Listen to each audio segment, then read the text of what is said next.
Yo, what's up guys, welcome back to the channel. In today's video I'm going to show you how to sync digit with your calendar.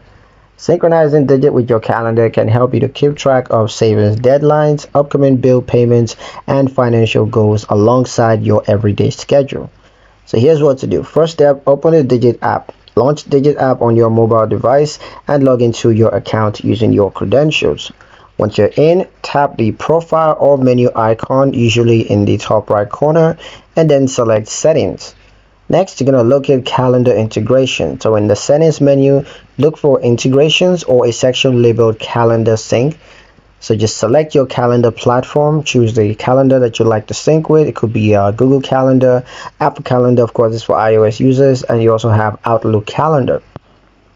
Authorize digit access, so just follow the prompts to grant digits permission to access your calendar. You may need to log into your calendar account and approve the sync. Next, choose what to sync. Digit will typically allow you to select specific events to show on your calendar. This could be savings goal deadlines, bill due dates, as well as payday boost and major withdrawals or deposits. Confirm sync. Once connected, events from Digit will appear on your calendar with labels like pay rent, goal due, or savings transfer schedule, stuff like that. You're going to find all that there. Now you can manage or disconnect. You can return to the same setting area anytime to turn off syncing. You can also change which events are shared as well as to switch calendar accounts.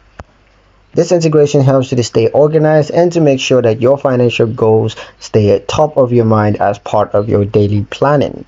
And that's pretty much it for the video, guys. Hope you liked it. Hope you found the information useful enough.